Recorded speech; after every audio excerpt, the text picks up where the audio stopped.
Hello, good morning class. Today I will discuss the chapter number 6, volume 3, accountancy. Chapter हमारा होगा आज cash flow statement. इस chapter के अंदर हम सबसे पहले ऑपरेटिंग एक्टिविटीज़ फाइंड आउट करते हैं, देन उसके बाद इन्वेस्टिंग एक्टिविटीज़ और देन आफ्टर फाइनेंसिंग एक्टिविटीज़। आज हम दो एक्टिविटीज़ के बारे में डिस्कशन करेंगे और उन्हीं के बेसिस पे हम न्यूमेरिकल को सॉल्व करेंगे। From the flowing information calculate cash flow from operating activities. Statement of profit and loss account दिया हुआ है फॉर द ईयर एंडेड 31 मार्च 2018 के लिए। रिवेन्यू फ्रॉम ऑपरेशन सेल्स, यानी रिवेन्यू फ्रॉम ऑपरेशन सेल्स से हमें 8 लाख रुपीज़ दे रखा है। उसके बाद एक्सपेंसेस हमारा दिया हुआ है purchase of stock in trade, change in inventory of stock in trade, opening stock and closing stocks दिया हुआ है 7,50,000, यानी इसके यहाँ पे माइनस करके दिया है 2 लाख रुपीज़। उसके बाद एम्प्लॉय बेनिफिट एक्सपेंसेस दिया है 75,000, डेप्रिसिएशन अमोर्टाइजेशन दिया है 75,000, depreciation and amortisation 50,000, other expenses दिए हैं 20,000। इसके बाद टोटल एक्सपेंसेस हमारा हो गया 6,95,000, ठीक है ना। उसके बाद हमारा नेट प्रॉफिट निकल के आता है, फर्स्ट माइनस के सेकंड करेंगे हम, तो हमारा नेट प्रॉफिट आया 1,05,000। उसके बाद टैक्स जो हमारा दिया हुआ है एक्सपेंसेस प्रोविज़न फॉर टैक्स 25,000 वो लेफ्ट करेंगे और प्रॉफिट आफ्टर टैक्स दिया हुआ है इसके अंदर 80,000। इसके बाद कुछ एडिशनल इन्फॉर्मेशन दी हुई है, डेटर्स दिए हुए हैं 2017 और 18 के। इसके बाद बिल्स रिसीवर्स दिया हुआ है, क्रेडिटर्स दिए हुए हैं, इन्वेंट्रीज दी हुई है, सैलरी आउटस्टैंडिंग, प्रीपेड, इंश्योरेंस और प्रोविज़न फॉर टैक्सेस। इस तरीके से ये 2017 की अमाउंट दी है और 2018 की।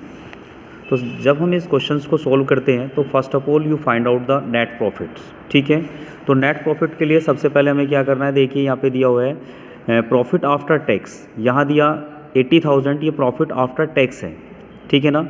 जब प्रॉफिट आफ्टर टैक्स हमें क्वेश्चंस में दिया हुआ है तो प्रॉफिट हमें ये निकालना है प्रॉफिट बिफोर टैक्स, ठीक है ना, ये आफ्टर टैक्स है। तो यहाँ मैं वर्किंग नोट करूँगा बेटा। सबसे पहले वर्किंग नोट नंबर फर्स्ट मैंने किया है कि net profit before extraordinary items, ठीक है ना। तो यहाँ पे दिया नेट प्रॉफिट ऑफ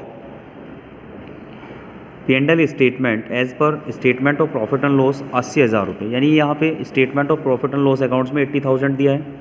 उसके बाद मुझे ये फाइंड आउट करना है कि प्रोविज़न फॉर टैक्स मेरा कितना पेड होगा। तो प्रोविज़न फॉर टैक्स के लिए मैंने क्या करा, देखिए प्रोविज़न फॉर टैक्स में हम जब इसका अकाउंट्स बनाएंगे तो प्रोविज़न फॉर टैक्स में बाय बैलेंस BD और टू बैलेंस CD करके इस तरीके से लिखेंगे, टू बैलेंस CD और बाय बैलेंस BD, ठीक है ना। टू बैलेंस BD जो हम बाय बैलेंस BD लिख रहे हैं वो हमारा जो 2017 यानी प्रीवियस ईयर का जो अमाउंट है प्रोविज़न में, क्योंकि प्रोविज़न फॉर टैक्स हमारी लाइबिलिटी है, तो हम बाय BD इधर दिखाएंगे, बाय बैलेंस BD 7,500 और टू बैलेंस CD जो हमारा करंट ईयर का है 5,000 रुपीज़, उसको हम यहाँ शो करेंगे। इसके बाद प्रोविज़न फॉर टैक्स पेड किया हुआ है, कितना पेड किया हुआ है बेटा 25,000, जो प्रॉफिट एंड लॉस अकाउंट से हमने लिया है 25,000 यहाँ से हमने ले लिया, ठीक है ना, वर्किंग नोट में। तो 25,000 यहाँ से पुट किया by statement of profit and loss account 25,000। इस तरीके से हमने देखा कि 7,500 प्लस 25,000 इक्वल्स टू 32,500। इधर भी हमने 32,500 लिखा और by balance CD 5,000 rupees minus करके ये हमारा 27,500 जो है टू बैंक यानी बैलेंस फिगर आ गई, ठीक है। तो इस तरीके से हमारा जो प्रोविज़न फॉर टैक्स होगा, ठीक है ना, प्रोविज़न फॉर टैक्स होगा ड्यूरिंग द पेड, वो हमने पेड किया है बेटा कितना 25,000, ठीक है।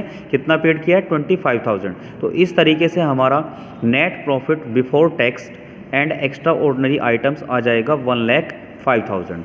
इस तरीके से अब हम अपने क्वेश्चंस के और चलते हैं और यहाँ सबसे पहले हमें क्या लिखना है, नेट प्रॉफिट यानी पर्टिकुलर और amounts, net profit before tax and extraordinary items, यानी ये आ गया हमारा वर्किंग नोट नंबर 1 से 1,05,000, 1,05,000।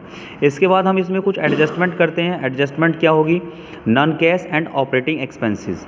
Non cash and operating expenses यहाँ केवल एक ही आइटम्स यहाँ पे non cash and operating items में दिया हुआ है।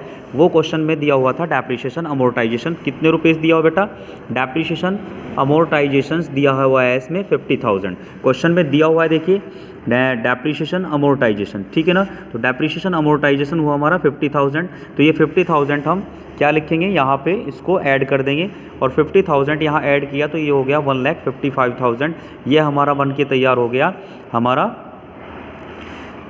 Operating profit before working capital change. Operating profit before working capital change करके हमारा 1,55,000 हुआ। अब हमें कुछ चीज़ें इसमें प्लस करनी होती है और कुछ चीज़ें इसमें माइनस करनी होती है। अब प्लस क्या करेंगे? प्लस वो चीज़ करते हैं जैसे डिक्रीज़ इन करंट एसेट्स, यानी जो एसेट्स हमारी घटी हुई है और जो हमारी लायबिलिटी बढ़ी हुई है, ठीक है ना।